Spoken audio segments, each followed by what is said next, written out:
Grabe guys!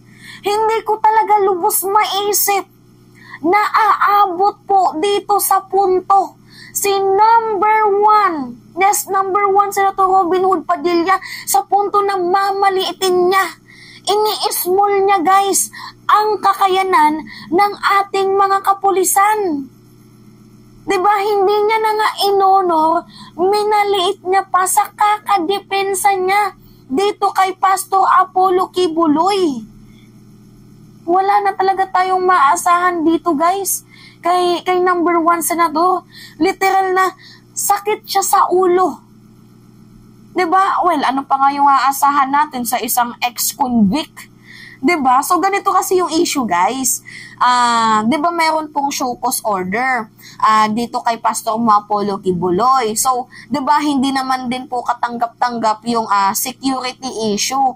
Lalo pat meron tayong mga kapulisan para i-handle itong issue na to. At hindi din naman po maging katanggap-tanggap ang medical condition dahil wala naman pong medical condition. Diba wala naman pong sakit itong si Kibuloy. So, ngayon guys, merong isang reporter na nangahas magtanong kay number 1 Senator Robin Hood Padilla sa isang interview kung wala ka bang tiwala sa ating security forces para idepensa, para bigyan ng maayos na seguridad itong si Pastor Apollo Kibuloy. Kasi 'di ba guys, alam niyo naman na may issue si Kibuloy sa security kasi lalo pat nung sinabi niya na ipapa-assassinate daw siya ng administrasyong Marcos, 'di ba? Ipapategi daw siya ng administrasyong Marcos. Kaya nga guys, nagtatago daw kuno itong si Kibuloy. Tapos, meron bang may security issue na nakikita natin sa mukha ng iba't ibang mga vloggers paggala-gala? May security issue ba yan? 'Di ba? So, kaya nga sinabi ni Senator Robin Hood Padilla na mas maigi na lang daw na i-virtual na lang ang interview, 'di ba? Dito kay Pastor Apollo Kibuloy. So, ngayon nga guys, sumagot itong si Robin Hood Padilla sa tanong na kung pwede, kung wala ba siyang tiwala dito sa security forces natin kasi pwede naman po itong i-handle ng ating mga kapulisan itong security issue ni Kibuloy. Ngunit guys, ito yung kanyang naging sagot. Pakinggan nyo ha, pakinggan nyo ng mabuti kung gaano siya kabayas dito kay Kibuloy. Meron problema sa security kasi ako lang alam ko na sa komunista lang, meron na siyang security problem kasi talaga lumaban sa doon. Para sa akin, kung mapapayagan sana magkaintindihan. Kasi ang nag-uusap ngayon dito, hindi naman ako tsaka si Pastor Ang nag-uusap dito ay ang komite ni Senator Risa at ang legal, silang dalawang nag-uusap. Sana magkasundo sila. Sir, ito sa issue ng security, reserve officer kayo, para bang wala kayong tiwala sa security forces natin na bigyan siya ng sapat na security na kahit saan siya magpunta ay magiging secure siya? Hindi naman po siya walang tiwala. Ang sinasabi kasi ng saligang batas, lahat ng Pilipino ay obligado tayong ipagtanggol ang ating bayan.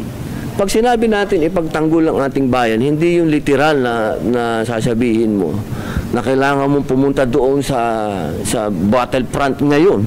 Limbawa, katulad ngayon, tara, punta tayo ng sabihin natin, nagkakagulong ngayon sa koridor.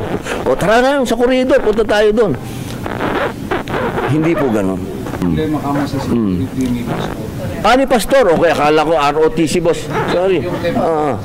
Pag lumabas siya, pwedeng may mangyaring given naman yun. Pero, sabihin is, wala kayong tiwala sa security forces natin na pantayan siya to make sure na, halimbawa, mayang na pumunta from Davao to the Senate, protected siya. Hindi po ako magsasabi kasi niyan kasi si Pastor ang nagsasabi na siya, sabi niya ay natatakot siya para sa pansarili niyang protection. Hindi ko naman po pwedeng sabihin ay gagaranti ko yun. Na, Pastor, okay ka? Hindi ko gagawin yung na yun, obligasyon na yun. Kanya to, karapatan niya yun. Bilang nasa Bill of Rights natin yan, mga kapatid ko. Pwede niyang sabihin yan na hindi ako safe. Kailangan natin respetuhin ang karapatan niya. Hindi po pwedeng lahat tayo, tinuturo na natin sana, may kasalanan ka na. Wala pang sinasabi ang korte. Teka muna, di ba? Renda muna tayo, mga kababayan.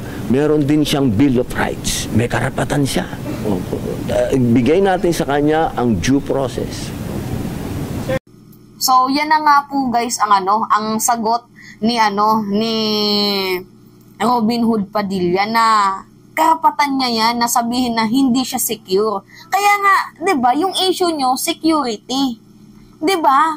Binibigyan siya ng sapat na seguridad ng ating mga kapulisan, ayaw nyo naman. 'Di ba? So, 'di ba pang mamaliit 'yan ng kakayanan ng ating mga kapulisan na hindi mo kinikilala ang kanilang effort, hindi mo ino-honor na kaya nilang i-protect si Kibuloy laban sa sinasabi niyang meron daw security issue. 'Di ba? Kabastusan yun sa ating mga kapulisan na hindi mo i-honor ang kakayahan ng ating mga kapulisan para, depensahan itong si Kibuloy dahil nga may issue siya sa security. 'Di ba yan naman po yung hinihingi nyo? Na maging mapayapa, magkaroon ng seguridad. Itong si Kibuloy, ito na nga, meron tayong PNP. 'Di ba? Ano pa yung problema nyo? Due process, lahat naman po dinaan na sa due process itong si Kibuloy. Hindi po minaliit ang kanyang pagkatao dito, hindi po siya winalang hiya dahil lahat po dumaan sa due process sa kanya. Kasi kung walang due process, matagal na sanang na warrant of arrest yan. 'Di ba? Ano pa yung hinihingi mo, Robin? Ayoko guys na magkomento dito ha. Bagkos malaking insulto to ito sa ating mga kapulisan. Ngunit hindi po ako guys nakapagtiis dahil lalaki din siya. 'Di ba? Alam niya yung tikas, yung hirap kasi 'di ba naging sundalo itong si Robin Kuno. 'Di ba? Alam niya yung hirap ng pagiging sundalo, alam niya yung training na niranas ng ating mga kapulisan sa board exam, tapos hindi niya man lang i-honor itong pagod, 'di ba? Itong kakayanan ng ating mga kapulisan, which is nakakalungkot guys kasi siya na mismo ang nagmamaliit.